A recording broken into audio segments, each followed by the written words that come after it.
Adidas has ended its lucrative partnership with rapper Kanye West after he made a series of anti-Semitic remarks. The sportswear maker said it does not tolerate anti-Semitism or any other sort of hate speech. West drew widespread criticism following several outbursts on his Twitter and Instagram accounts in recent months. He also accused Adidas of stealing his designs. The abrupt end to the partnership is expected to as much as halve the company's profit this year.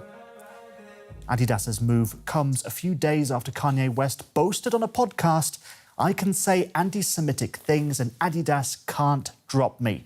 Well, he was wrong. And joining us now is friend of the show, Alison Stewart-Allen. She's back to break the story down for us. She's CEO of International Marketing Partners and an advisor to major luxury and retail brands. So, Alison, how significant is this announcement for Adidas? Well, it's very significant because they were pinning their hopes on Kanye West being someone that generates positive brand awareness and also ultimately sales. And this is the only reason really any brand takes on a celebrity endorser or influencer. And unfortunately, this has very badly backfired for Adidas. I don't think they ever expected they'd be in this situation. And now they're unfortunately having to remedially put a cleanup operation in place to try to minimize the damage that's been inflicted on the brand by being associated with him and some of his very unpopular and not mainstream points of view. So I think this company, unfortunately, is going to rethink altogether whether it continues with celebrity endorsements. And if it does, then it needs to be much more careful. And interesting that it's not just an image problem that Adidas has now. It will significantly affect their bottom line because just this line of Yeezy shoes made them a significant chunk of their profit. So how do, or even how should, big clothing brands like Adidas balance the risks and rewards of close association with big-name celebrities? Yes, well, unfortunately, Adidas aren't alone. There are a number of other global brands that have had celebrity tie-ups in the past, and they have been let down by the behavior of, the celebrity who is a human. And let's be honest, if you're going to engage a human, then that comes with all sorts of risks because humans are unpredictable. Humans may not have the values that map onto your brand. They may do crazy things. I mean, there's a litany in the marketing literature of companies who have used celebrities, and it's all gone very, very wrong. So I think now the question for Adidas is, what do we do differently?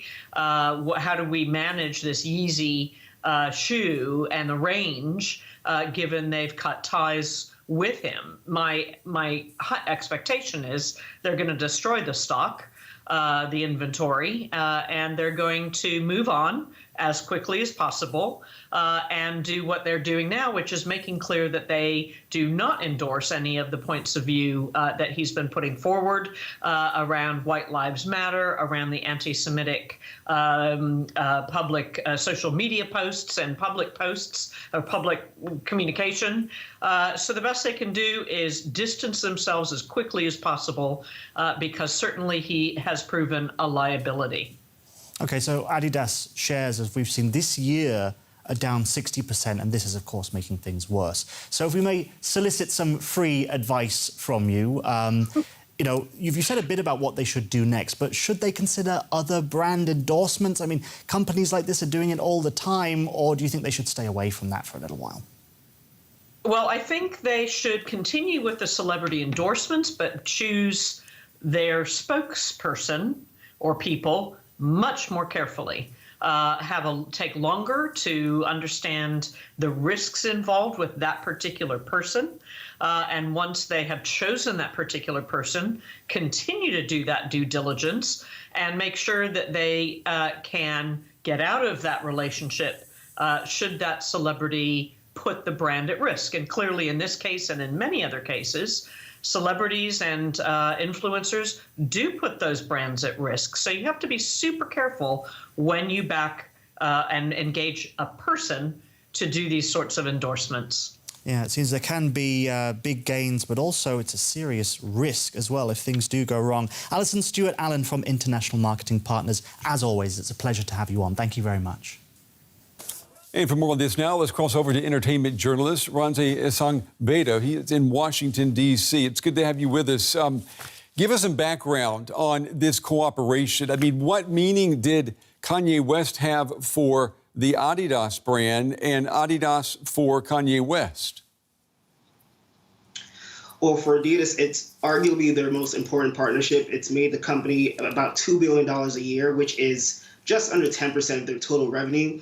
There is no other partnership that compares. And for Kanye, it's made him a billionaire. You know, he's gone from, I mean, he's no longer a billionaire as of a few hours ago, according to Forbes. But as of March of last year, he was worth $6.6 billion. And that is largely because of the success of Yeezy.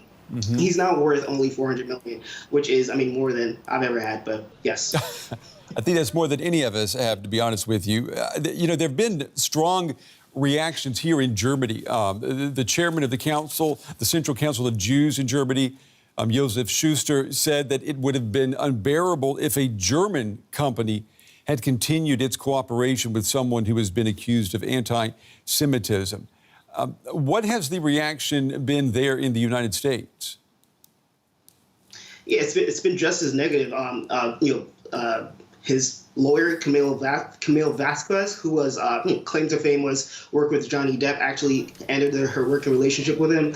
His agency, CAA, which is the largest agency in Hollywood, has cut ties with Kanye. A completed documentary, which was planned for release in the next year, has been shelved because of this. And Vogue magazine and its editor-in-chief, Anna Wintour, announced that they will no longer work with Kanye. So it's been overwhelmingly negative, and unfortunately, there's a minority of people who do support Kanye. So early this week in Los Angeles, a group of neo-Nazis went to the highway to say that Kanye was right. So while the reaction has been overwhelmingly negative, unfortunately, there are people who are seeing this as an opportunity to spread hate.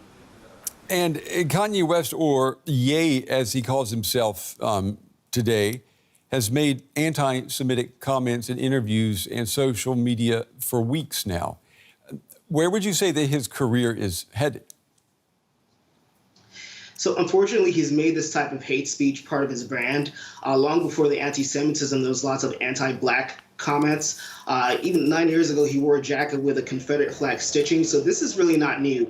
And this is now a part of his brand. And I think he will be banished to the fringes of Hollywood and of public square. He will always have a following, but it will be a cult following. And he will continue to be a useful idiot for right-wing outlets.